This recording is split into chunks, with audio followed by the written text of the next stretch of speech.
And hello, everybody. How are you doing? Welcome, you guys, to Mental Health Monday. And today I am going to talk about, and I'm very excited to talk about this today. We're going to talk about the intricacies of co-parenting. And before we begin, I do want to remind all of you guys to text the word love, Love. Wait, let me pull it up. Let me pull up the banner so that you guys will know. I would like for you guys to text the word love to this number 87948 so that you will know when I go live. I have some private groups. So I'm going to go live with private groups. And if you're on this text message list, you'll get exclusive access to some of my content that no one else, a lot of other people won't be able to have, and you'll be able to interact with me on a more personal level. So I just want to say welcome to everybody. We're talking about co-parenting. Oh my goodness. Hey, Tara. Tara's already in here. Welcome, Tara. Welcome. If you guys are just coming in, put your name, say hello in the chat, and I'll be sure to shout you out. So I have a special guest with me. Her name is Denise Moore, and she's a therapist, and she is all about healthy relationships. I was talking to her before this, and she's a therapist down in Florida. So all y'all in Florida, if you need somebody, contact Denise D. Moore and say hello. Hi. Oh, there's another Denise. Denise Brown. We got two Denise on here. Yes, Denise from Chicago. Okay. Welcome, Denise. Welcome. So, man, we are going to sit here and talk about the challenges of co-parenting. And we have a lot of high-profile scenarios. There are a lot of celebrities. We see them fall in love. We see them get married. We see them have relationships, but we also see the downside of this. We see these relationships fall apart, and we also see some of the drama around co-parenting. And we're not going to be here to gossip. We're here to take some of these visual examples that all of us see in the news, and we're going to help you make sense of these things. There are things and lessons that we can learn, legal and financial issues that happen even among celebrities. We know about Halle, not Halle Bailey, but Halle Berry. She went through a whole legal battle with her husband, her ex-husband, over custody rights. And so we're going to talk about effective communication. We're going to talk about boundaries. What are boundaries? How can you do this? How can you tell your the other parent what to do in their household? So we're going to have those conversations today. And so, Denise, would you like to take a few seconds just to introduce yourself to everybody? Yes, absolutely. Hello, everyone. My name is Denise Moore. I'm a licensed mental health counselor and a qualified supervisor here in the great state of Florida. I love working with individuals who were previously in abusive and traumatic relationships. It is my goal to help you work through that, to help you love yourself again, to help you trust yourself again. And my niche is work with individuals who want to create new and healthy family patterns. Oh, new and healthy family patterns. That is so important. And I think that new and healthy family patterns is what we have to establish when we're in a co-parenting situation. There's all this conflict and tension that we see when we're co-parenting. So everybody that's joining us, type in the chat. Are you guys in a co-parenting situation? Any of you all in co-parenting? Type it in the chat. Let us know who you are. I can include myself. I'm co-parenting. So, and it has been pretty smooth. I will have to say, thank goodness, but it doesn't have to be smooth. Sometimes it can be kind of bumpy, but there's things that you can do to help with the co-parenting situation. And so let's jump right into the conversation. How about Denise? Tell us, let's have a conversation about some of the legal and the financial battles of co-parenting. What have you noticed in your practice, and how can you help other people who are dealing with those issues? So one thing I noticed in my practice, when parents are going through a divorce or a separation, normally the mother will have the child, and it is the father who's always having to foot the bill for that legal battle. And I hear the stories of they're not getting along, they're not coming to an agreement. Lies are also being told, as well as the father is fighting years to have rights to the child, to get names put on birth certificates, to have visitations with the child, just to be in a child's life, just be in a child's life, and it's hard. And so you have many fathers who want to give up because they feel that fight will take years and years, and sometimes it does. Oh my goodness. Listen, this is so heartbreaking, because just because you and your partner are not together anymore, you have to put your interests aside. You have to put the child first. And just because your ex-partner was mean to you, and just because things fell apart, that does not necessarily mean that that other partner is going to be mean to the child. So you Correct. can't make that assumption anymore. And I love the fact that courts and a lot of lawyers and a lot of judges and a lot of states are starting to recognize fathers' rights, because parental alienation is a huge issue. And I think it's so important to, educate parents about how you can transition from being in a relationship with someone and raising a child together versus being in two separate households raising a child together, but you're separate. It creates this complex issue where you have to now renegotiate boundaries. You have to now start having different types of conversations and really putting your child ahead of hurt feelings. Have you ever seen anything like that in your practice? Absolutely, absolutely. It's hard because one parent believes they're relinquishing control, or they would like to have all the control. That's not how life works. It's not realistic, and it's not healthy for the parents or the children.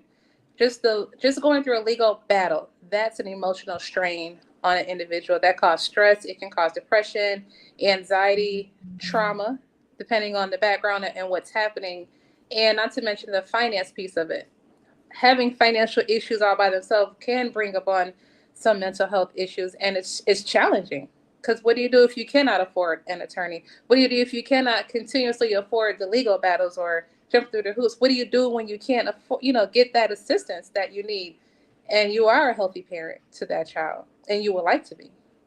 Yeah, I mean, it's really something, because you mentioned like depression and anxiety and trauma that comes with, separation like that, and not being able to spend time with your child, especially if you're not the custodian parent, right? Person, you're a non-custodian parent, and children can sense when you are going through depression, anxiety, and trauma-related symptoms. Children can pick up on it. And by the way, children want their parents to be happy. They do.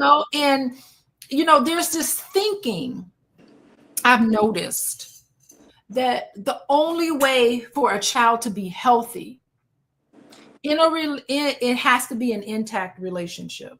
Yes.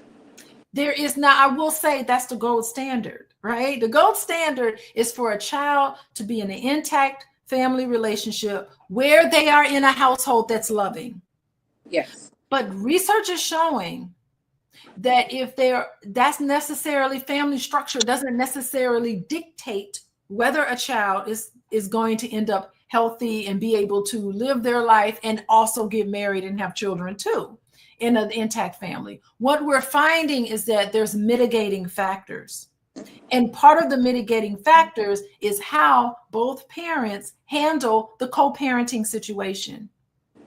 Okay, so that's the thing that I just wanted to put out there. Just because you're in a co-parent situation doesn't mean that your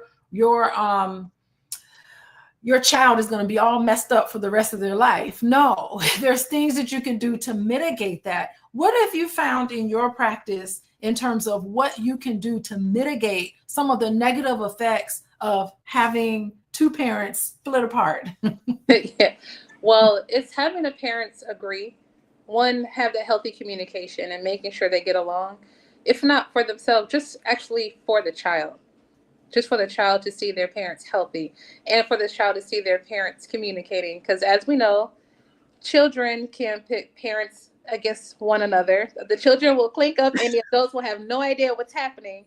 You know, you will pay for, one parent will pay for this, the other parent will pay for the same thing. And, you know, without that communication there, you have no idea what's going on.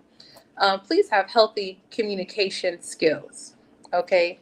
Speak to one another appropriately. If you cannot speak in person, there's parenting apps that they have here in the state of Florida for co-parenting. And so that's always, you know, great and the safest way for parents to do that. Learn how to listen to one another. You may not agree, but it is for the best interest of your child. Live in reality. Like, stay in reality. Let's live in reality. And realistically, this is what's needed for the child. Agree to that. I feel that it's not about feeling, it's about knowing. Let's live in reality. Is this the most appropriate and healthiest decision that we can make for our son and our daughter? Are we being an excellent model for them? Because they're looking and they're watching. You know, I couldn't agree with you more. I want to talk about, did y'all hear what Denise just said? She said, you got to have healthy communication. She said, watch out, because children can be very manipulative. Yes, they certainly can. If they sense that their parents aren't getting along, they will use that information. Children are very crafty. They'll use manipulative little tactics because they know how to work their parents. They know what to say to one parent and what to say to another parent to get their way, and they'll be pitting y'all against each other. They smell. Let me tell you, kids are like sharks. I'm sorry. They smell a little bit of blood and they're going after it. They smell that there's a kink in the communication between the parents, and they will do what they can to manipulate it so bad where it works in their favor. And so children, and the issue is that when children do this, they are getting away with murder sometimes. And so, wait, hold on. I don't know what happened. Anyway, so sometimes they just feel like they can get away with murder. Okay. And so parents need to make sure their communication is strong. They need to make sure they are on the same page with regard to visitation, on the same page with regard to who pays for what, on the same page with every aspect of that child's life. Number one, so that the children don't feel anxious. They don't feel like, when is somebody picking me up? What's the schedule? What's the plan? We want to make sure that you're consistent, and the parents do not allow their children to know the big drama that may be going on, if there are any. So I love the fact that you brought up the fact that children can be very manipulative. I've seen it in my practice. I used to work with the courts. I live in Illinois, and I used to work with the county courts, and the GAL would deal with these parental alienation and all this dramatic divorce cases. And I would sit there. My job was to work with the parents and work with the child. It was a tough thing to do, but it was something that was really needed. And I've seen a lot of success stories where, I've seen success stories where children can become really healthy because the parents were able to get on the same board and communicate. But, I've also seen stories where the children are really, really suffering mentally because they're scared. And they're scared when they go to the non-custodial parent's house. They get very afraid because they don't want to go back and tell their custodial parent that they had a good time over there. They get into this competition, and it has an impact on them psychologically. Did you want to comment to any of that? Yes, so that does. And I think what I'm seeing in Florida is more of the 50-50 split, which is great. 1 week with one parent, 1 week with the other parent. All for that, because it's healthy. It creates a routine. It lets the parents work with one another, attempt to have the same rules in both households, know the school schedules, know all the teachers, and know what's happening, because that's very, very much conducive, and it does decrease the anxiety and depression, amongst the children, because sometimes you have the one parent, who was at their house? Are they dating? Are they singing? It is not a child's conversation. That ask the parent. And so you have to educate the parent. That's not a question that you ask the child. And you have to educate the child. Just let your parent know, call my daddy or call my mom. And that's it, because you put the child in an unhealthy place, and now they have to pick and choose, and then they're going to come and see us when they get older. That is so true. And I love that you said, and I've done that too in a lot of my cases. It's if the parents don't get along, you do have to spend some time educating the child on what to say. So if you're at one parent's house and you overhear or you hear them bad mouthing the other parent, you can educate the child to say, you know what, I can hear you saying that, and I don't like when you talk bad about my dad. Absolutely. I have actually I've done role plays with children where I just say, next time your mom says something like this, here's what you say. Say, listen, I don't want to hear that. That has nothing to do with me, and I don't want to hear you badmouth my dad. Or I don't want to hear you badmouth my mom. Like, that's something that it makes me feel uncomfortable. Could you please stop? And, I think that's so important. If the parents don't get on the same board, we can start to empower the children. Unfortunately, sometimes they've had to make these comments where they say, I feel really uncomfortable. I really don't want you to have to put me in the middle and make me feel uncomfortable. I'm here to spend time with you. I've actually had children say, I'm like, could you just say next time your dad says that, could you say, I'm here to bond with you and to connect with you. I'm not here to talk about my mother and what's going on over at that household. Correct. Oh, Lord. It's a lot. It's a lot. It's a lot. So hopefully it can get better. And as we go through life, we go through certain situations that we never thought we would see ourselves in. Pretty sure people who were in co-parenting situations never thought they would be there. And so here they are. Now they have to navigate that depending on what they saw growing up.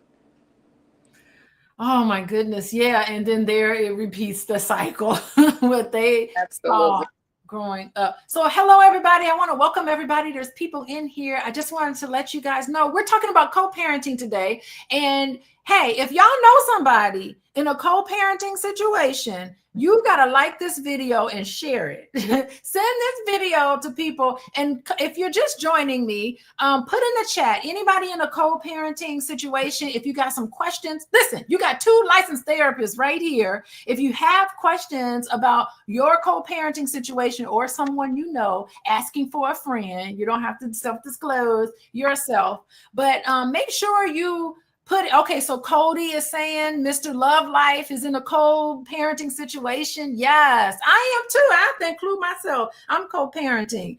And so if you have some questions or some issues here with co-parenting, we're here to help you. Yes. Absolutely. So thank you, Rhonda. Rhonda, she's a normal member of book club. I read books and stuff, and we break it down to the audience. Thank you, Rhonda, for your comments. But yeah, so this is really interesting. We're kind of talking a little bit about some of the financial constraints, some of the parental alienation issues. But one thing that you just hit upon, Denise, that I think is really interesting is the issues of boundaries. Now, I know you guys know in the news, in the celebrity news, that there was this big issue with, she's a singer and she was in Little Mermaid. Her name is Halle, not Halle Berry, but Halle Bailey. She posted on social media. She's married to or had a baby. They weren't married, but she has a baby with a gentleman who is a YouTuber. That's what he does. He makes millions of dollars on YouTube, and he was taking care of the child. They're co-parenting. He was in his parenting role, and in his parenting role as a professional YouTuber, he shows his son on YouTube. So thousands of people saw the baby, and Halle Bailey put up a stink about it. He was like, I don't want my child shown on YouTube. And immediately I was thinking, wait a minute, you can't tell the father what to do when the child is in his custody. You have no say so with what happens in the other parent's household. They have their rules. It'd be nice if everybody was on the same page, but they don't have to be. You can't tell somebody what to do. And it made me want to reach out to you and have this conversation about boundaries. So what can you say, Denise, about healthy boundaries in terms of what happens in the other household compared to what happens in your household? What do you have to say to that? And I know there's caveats there. Yeah, absolutely. So one, know what a boundary is. Do you have boundaries for yourself? People have personal boundaries, financial boundaries, etc. So know what a boundary is. Have rules and standards for yourself that even you will not cross. Have rules and standards for your family that no one will cross. And so when you become parents and you're together and you're pregnant and you're talking about the life of your child or children, depending on the birth, are you talking about those boundaries? Have you discussed that prior to having a baby? And so now what we see a lot of times is in the news and within social media is that when one person have the child, they want to put rules in place. And like you said, Dr. Alicia, you cannot control the other person. You cannot tell them what they can and cannot do. You can have a conversation about it, but you can't tell them what to do. Now, both individuals, you're celebrities, so you live your life in front of the camera. And so that will happen from time to time. Is the baby safe? Is the baby secured? Is the baby, well fed or hungry? Is the baby looking as if they're being neglected, etc.? And so you may feel some type of way about it, as people say. However, it's just okay to pick up the phone and call the other parent and say, hey, I was a little uncomfortable about that. Can we talk about that? Can we set some boundaries surrounding that? What would you like to see me do in regards to our child and social media? I have the child, and let's agree on something together, because it's not just about one parent. It's about both parents and the child. Thank you, Denise. That was so beautiful, because that is what she should have done. She can't tell the other parent what to do with their child when they're spending time with them. She can't just dictate, this is how I want things to go when the baby is in your house.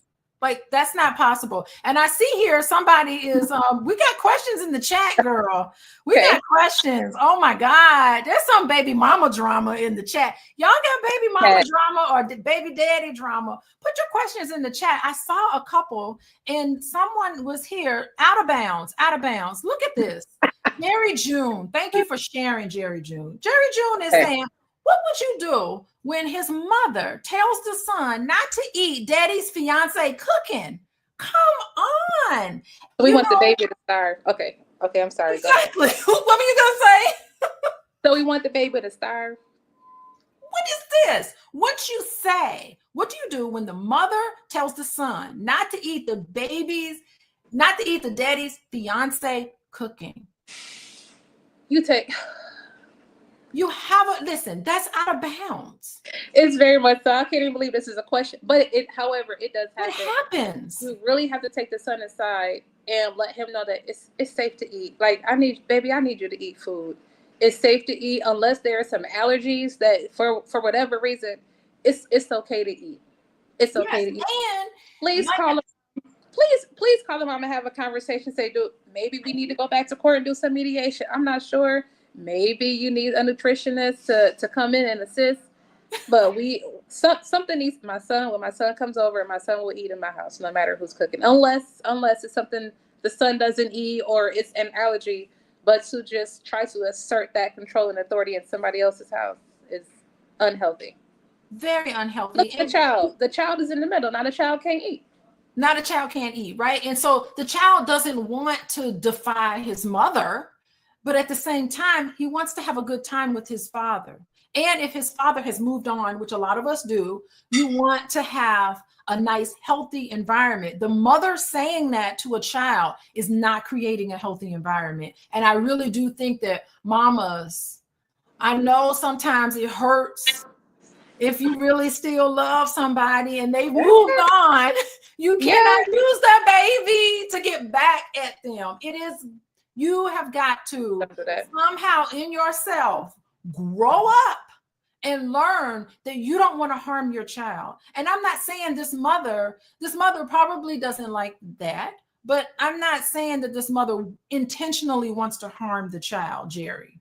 Okay. But I'm saying is that she just needs to know that it is potentially going to harm the child. Her actions are Correct. not coming across as healthy. And Correct. also to the father who's in the middle of this, that father needs to educate the son to say, the next time your mom makes a statement about what goes on in this house, maybe you need to tell your mom, listen, I want to go over there and I want to have a good time. I mean, if depending on the age of the child, of course. Correct. Try to help that child get some language to put some boundaries up. And Absolutely. you know what? Honestly, I live in the state of Illinois. I have seen the courts get real savvy. They're starting to understand that sometimes the custodial parent can take their control and start to abuse it when it comes to the child. And I've seen a lot of courts crack down on that. They don't play when it comes to that sort of thing. So, oh my God, we got a lot of questions in the chat. Okay, let me see. Let's see. Oh my goodness, let's see another one. Oh, we got Rhonda. Rhonda said, I co-parented with my ex-husband, which went progressively well. Yay, bravo, Rhonda, bravo. Our son took to his dad to act as though I should be chastised. Wait, our son took to his dad to act as though I should be chastised. Oh my goodness. Once we showed a united front, that went completely away. Yes, a united front keeps things nice and smooth. Absolutely. Thank you, Rhonda, for sharing your story. Okay, Miss China Doll. China Doll has a question. My son has been jumped by his cousin numerous times, including black eye and various injuries, but it's disregarded as not a big deal. Okay, so I think Miss China Doll is talking about an incident that happened when her son is with probably the other parent, father, right? The other parent. And so, I think that is a problem. You know, you can ask questions depending on the age of the child. What would you say, Miss Denise, to Miss China Doll?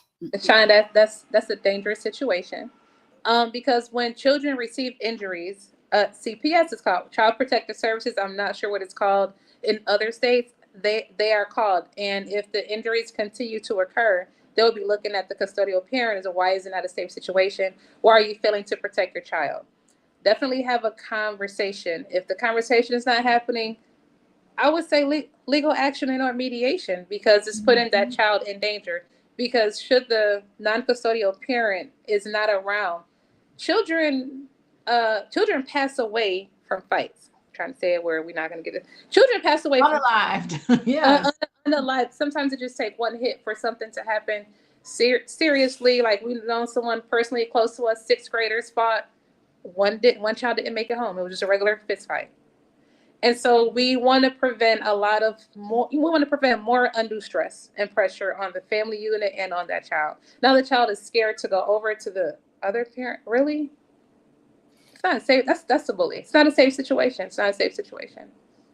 Yeah, it's definitely not a safe situation. And you want your child to go over to the non-custodial parent's house or the custodial parent's house and feel like that child is protected. So it's important to stay in tune with your child to make sure that they will talk to you if there's something going on. But really, it's almost like you can't control everything, and I don't want to blame you, but you pick that person to be the father, or you pick that person to be the mother. And so, these sort of things happen. You really can't, you have to trust and believe that you've made a good decision with the best that you can do, and try to create an open communication, not only with the other parent, but also with your child. And usually I just say, when the child comes back over here, when the kids come back over to my house, I just say, I hope you had a good time. Tell me what happened, not to say, tell me not to kind of juice them for information about the other parent, but just to say, did you have a good time? Tell me, what did you do? Tell me about your weekend. And I'm not asking, I'm just asking because I'm checking in with them and making sure that everything is okay. Absolutely. Do something fun. That's so wonderful. I really enjoy it. It's encouraging open communication without prying into what's going on over there, because it's none of your business anymore. That relationship is over. It's none of your business what happens over there. So something else. Go ahead, Denise. I've seen in my practice when working with co-parents is that when the one child is visiting the other parent, the one parent will call and check on them for about 30 minutes, an hour, to just take that time away. And if, let's say, the child may not be there or sleeping or something, then the parent becomes upset. You're keeping my child away, and we have to do better. We have to think realistically, because in a healthy household, a boundary may be put in place that you can only call at a certain time, and once that time is there's no more phone calls. Yeah, I really do. I mean, unless there's an emergency or anything, you have no business like reaching out to your child while they're at the other parent's house. Let them go and enjoy themselves. And I do find with a lot of alienation, because I did work on a lot of parental alienation cases, I did find that there were some issues there with the other parent constantly calling and taking that child away from spending family time with their other family, and it really caused commotion. And so that's where I think you can bring the courts involved, and to say, hey, these conversations have to be limited to a certain amount of time. And I've worked with a lot of, particularly this happens with a lot of custodial mothers. Mm-hmm. And I talk to some of the mothers and I say, what are you doing when your child is over at the father's house? Like, what are you doing for yourself? What type of self-care are you doing? What other things are you involved with? Like having another life outside of centering everything around your child. And that's helping the mom, in a lot of cases, have themselves healthy boundaries.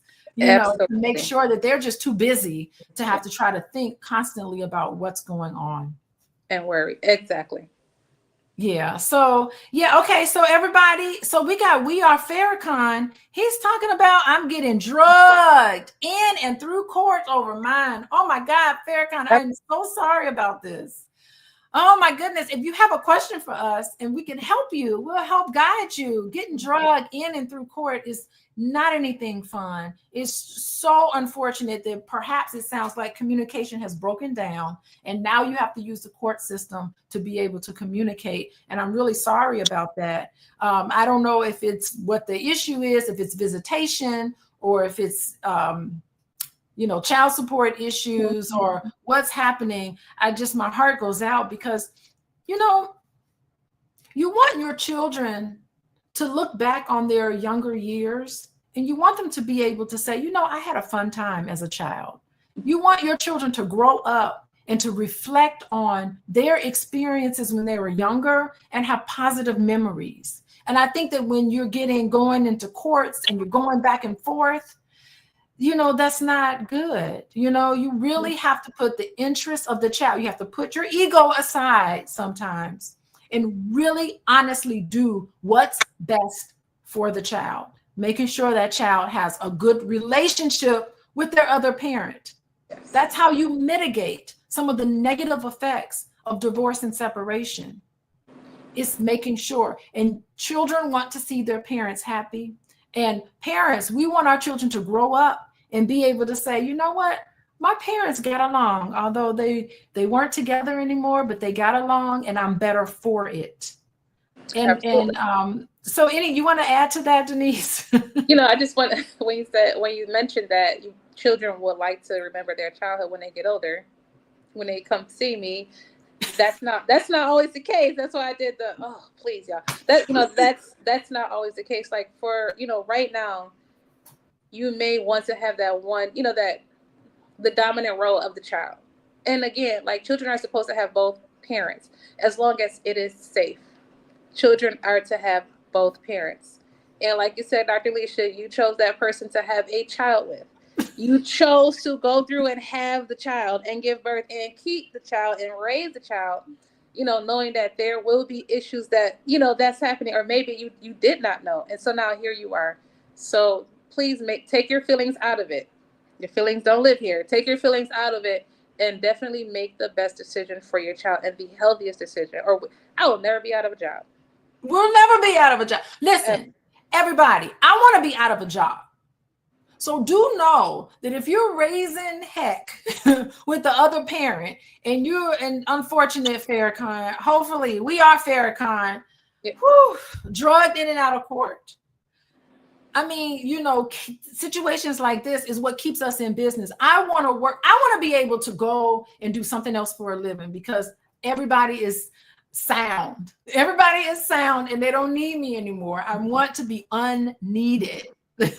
So I want to work myself out of a job. I really, really do. That is my goal in life, is to make sure everybody is whole, everybody is complete, everybody is authentic, everybody is transparent, everybody just the wonderful kind of love. That's the kind of world I want to live in. And so it just sometimes feels like an uphill battle, Denise. Yeah. We got questions here in the chat. Yes. Okay. So We Are Farrakhan says all of the above, even have false accusations. On me. Sexual assault. We have had court this month, and I haven't seen my daughter since June. That's devastating. Devastating. See that we see that, of course. And like you said earlier, there are a lot of times that mothers will become bitter and will become hatred. Will have hatred towards the father, and the father is trying to do is to have a healthy relationship with the child. So if you can, sir, if you have an attorney, and you believe the attorney is not doing what they need to do, it's okay to consult another attorney on the case just to get some ideas. I just had to advise somebody to do that, and it helped a great deal. And it feels right now that you are getting nowhere, you're going nowhere, the courts is winning and she's winning. And it's easy for me to say don't give up, but I hear a lot of men want to give up because it is so daunting, and the mental stress and toll that it takes on you and your body and your finances. Yes. Your child definitely needs you in their life. Yes. Definitely get another consult, and if there has been no proof, when you go to court, say, listen, this been going on for this long. Judges love facts. Yes. State facts, deal facts, have timelines. Okay, how can we move forward? I haven't seen my daughter since June. We're not bonding. We're not strengthening our relationship. We're not bonding. I'm not even receiving supervised visitations. What's happening here? Yeah, supervised visitations at the least should be happening. Mr. Farrakhan, I'm so sorry about that. And we got questions. So I just want to say, we're almost done. We're almost at the top of the hour. Welcome, everybody. We're talking about co-parenting. I see y'all comments in the chat. Oh, boy, we got some comments. We're going to take one more question. Maybe we have to have a part 2 on this because this is something. Boy, we have one question from Danielle. Danielle Coleman is saying, what if your ex is too comfortable coming over to your house after the breakup? Oh, wow. Why are you comfortable opening the door for them? I would be like, what is this? And you know what? This is a really good question about boundaries, because yes, it is. When you are no longer in a relationship with that person, whether you've moved on or not, it's so important to have boundaries such that it can allow you to move on whenever you're ready. So I think that you definitely, again, open communication, healthy communication, and just say, hey, listen, we're not in this relationship anymore. You just can't come over whenever you feel like it. Let's come up with a schedule that both of us can agree to. I do not feel comfortable with this. Mm-hmm. And if that person violates, what were you going to say, Denise? Stick to the schedule. Yes. Stick to your boundary. Stick to your rule. Mm-hmm. It's just like when you give a rule to the child in the home, and then you slack, and the child's like, oh, you're not on me for doing my chores. I'm going to have fun. Stick to it. It's going to be uncomfortable in the beginning. Mm-hmm. Stick to it. That's the healthiest way, because when that other person see that you're not sticking and holding to your boundaries and your rules, they're going to violate and violate and violate and continuously violate. Definitely stick to it.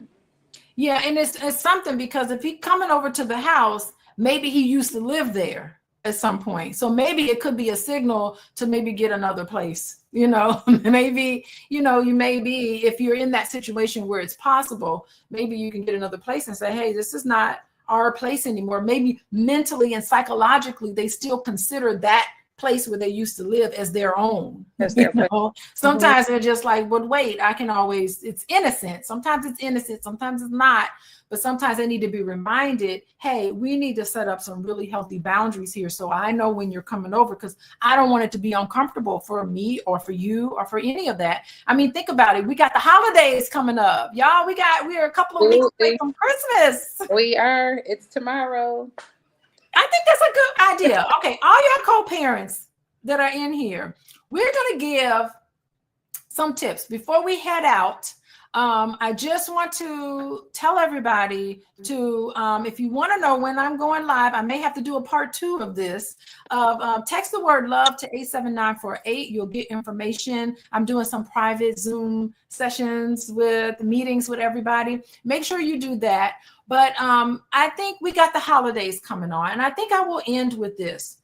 Miss Denise. Hey. What advice, before we leave, number one, what advice would you give to parents, co-parenting with the holidays coming around? And then let everybody know how they can reach you if they live in Florida or elsewhere and want to follow up with you. Absolutely. So with the holidays coming around, please stick to your schedule. If you don't have a schedule, create one. And remember, it is about the child's memory. We want the children to have a great time, whatever they are celebrating in this month of December. Please be healthy. Please be happy. Please be whole. Allow them to be involved as well. Let's do some traditions. And if you have not had traditions before, it is great to start. Let's be peaceful around the holidays, and let's be mindful that the children are out of school for an 2 weeks, maybe. I'm not sure, depending on where you're living at. And split the time and spend time with them. Spend time with them. And to reach me if you're in Florida, my phone number is 813-563-8227. That's how you can reach me. 813-563-8227. My website is gettherapy.org. That's gettherapy.org. And if you need to email me, it's wellness@gettherapy.org. In Florida, I can offer therapy sessions, but if you're anywhere else, we can do our coaching sessions. Yes, awesome. Y'all got that? Y'all got the telephone number to a real live licensed therapist that can help you with all this. Thank you so much. And then Miss Danielle, while we were talking, she's like, she looks like the bad guy because my daughter wants to see him every day. But I mean, I think that's great. We want to see this. Thank you, Danielle. Danielle's done a great job. Just based on what she's saying, she does a great job because she's helping to facilitate a healthy relationship between her daughter and her father. And I love little girls, they idealize their dad. And I think that's so wonderful. But away from the child, setting up a real tight schedule, because it's disruptive. He needs to know how disruptive this is and how she's experiencing it, because the best way to love your child is to love the other parent. And you have to love them enough to be able to respect their boundaries. You have to love your child enough to love the other parent and respect their boundaries. That's love. And we've been talking about love in my book club. So I just want to say love is respect. And part of that is, children are something, because children can pick up on it. Children love, I like to spend time with my dad. The children is encouraging the child. She could be encouraging her dad to come over more, because a lot of children in their mind, they fantasize about their parents getting back together. Mm-hmm. So again, maybe it is a conversation with the little girl. I don't know how old she is, Danielle, but maybe it's a conversation with her about, mommy and daddy really love you and we love each other, but we're not going to, we are we have to set some boundaries, and we're not going, he just can't come over whenever he feels like it, because, you know, that's how we're going to respect each other. So it's a good lesson for children about boundaries. It is. It is. I wish y'all the best. Everybody in the chat, all the co-parents out there, I'm gonna give you a round of applause. It's hard work. It's not easy. I am Farrakhan. I wish you the best. I hope you get to see. I hope you get to see your baby girl for the holidays, or your child for the holidays. If not, just know, just keep the hope alive. Fathers, never give up. Never give up on having a healthy relationship. If you're not the custodial, if you're the non-custodial parent, never give up on still trying to establish healthy communication, healthy boundary. That is your child. Do not give up. Do not be discouraged. Mamas, don't be discouraged. Try to pull the other partner in. Do not get discouraged. Never give up on trying to have a healthy relationship. Be patient. Have patience. Have patience. And I just want to thank you. Oh, if anybody wants to work with me, it's coachingwithdralicia.com. I ain't giving you my phone number out. Y'all ain't calling me. But if you do, go to my website and you put your information in and you book a consultation, you do get my phone number then. Then you'll get my phone number. But that's okay. You got Denise's number. You can call her. If you're not in Florida, she'll be coaching with you. Listen, there's a ton of therapists out here. It don't seem like we're ever going out of business. No, absolutely not.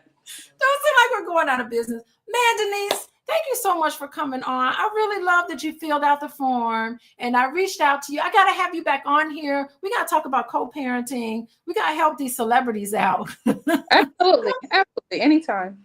Yes. All right. Thank you for having me. Yes. And thank you, everybody. Thank you, Rhonda. Thank you, Danielle. Best to you. All the best to I Am Farrakhan. Hope you deal with that situation soon. Marvin, I see your question. We didn't get to everybody's question. Alicia Hines, Eric Devon, all y'all. Thank you for coming. And goodbye, everybody. I'll see you guys next Monday. Okay. Bye-bye.